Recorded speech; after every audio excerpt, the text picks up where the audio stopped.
I am continuing my reading.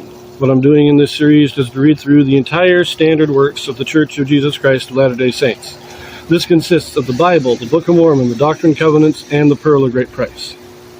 I am reading in a chronological order of events, not according to publication or volume, so I will be skipping around a bit as I move along.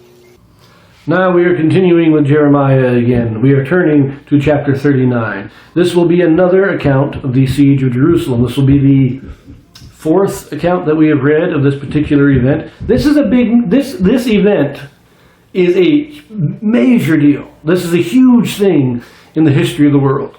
So when we go through the history of the world, there are certain events that are pivotal. You have the creation, the fall, the flood, the Tower of Babel, the covenant of Abraham, the exodus from Egypt, and the destruction of Jerusalem. We could also include the building of the Temple of Solomon. But these are those pivotal events on which the history of the world turns. Everything changes. The world is never the same. This is what this event is. That is why we have these four accounts of it. So this will be chapter 39 of Jeremiah. Let us read. Jerusalem is taken and the people captivated. Jeremiah and Ebed-melech the Ethiopian are preserved. Before I read, this is an interesting account because this is not, see, the other ones are kind of overviews. This is just what happened. This is who died. This is who was brought into captivity. This is a personal account of Jeremiah during the siege. What is happening to Jeremiah? Not what's happened to the nation, but what's happening to the prophet. In the 9th year of Zedekiah, king of Judah, in the 10th month, came Nebuchadnezzar. In the 9th year of Zedekiah, king of Judah, in the 10th month, came Nebuchadnezzar, king of Babylon, and all his army against Jerusalem, and they besieged it. And in the 11th year, Zedekiah, in the 4th month, the 9th day of the month, the city was broken up. And all the princes of the king of Babylon came in and sat in the middle gate. Even Nergal-Sharezer, Samgar-Nebo, Sarsechem, Rabsaris, Nergal-Sharezer, Rabmag, with all the residue of the princes of the king of Babylon. Now those are some names, and this is a unique list to this particular account. So, verse 4. And it came to pass that when Zedekiah the king of Judah saw them, and all the men of war, then they fled and went forth out of the city by night by the way of the king's garden, by the gate betwixt the two walls, and he went out the way of the plain. But the Chaldeans' army pursued after them, and overtook Zedekiah in the plains of Jericho. And when they had taken him, they brought him up to Nebuchadnezzar, king of Babylon, to Riblah in the land of Hamath, where he gave judgment upon him. Then the king of Babylon slew the sons of Zedekiah in Riblah before his eyes. Also the king of Babylon slew all the nobles of Judah. Moreover, he put out Zedekiah's eyes and bound him with chains to carry him to Babylon. Now, one thing I haven't mentioned in all these accounts, this is the 11th year of Zedekiah. He was 21 when he became king, which means he's 31, maybe 32 years old at this time. His children are not going to be that old. I mean, if we follow Josiah's example and say his first son was born when he was 16, then his oldest is only 16 years old. And if he waited a little while, his first son wasn't born until he was 21, 22, then his oldest child is maybe 10 years old.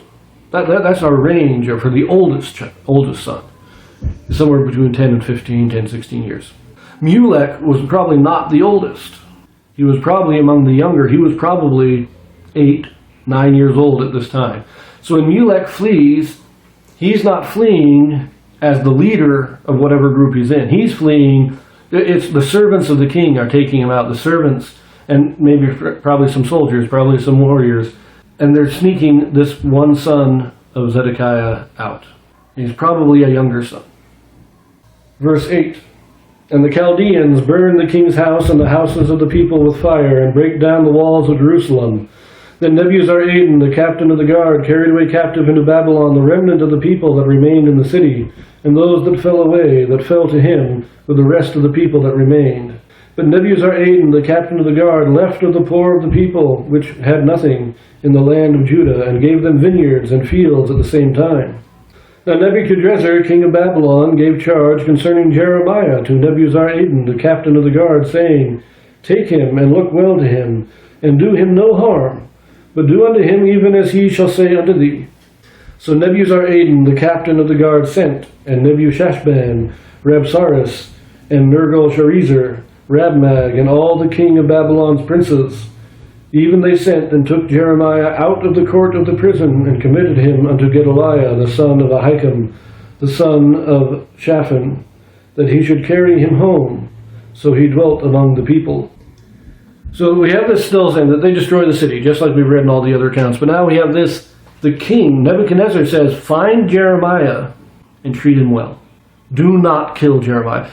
There's no doubt in my mind that the men of Judah, that the men of Babylon knew about Jeremiah. He had sent letters to Babylon, to those who were already in captivity, telling them to submit to Babylon. Nebuchadnezzar probably loved Jeremiah for this. So Jeremiah's been telling these people not to rebel against us. He has been on our side. We got to treat him well.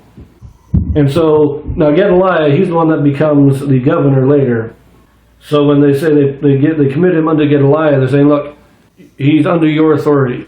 You're the governor of this area. Let him live here. He's under your authority.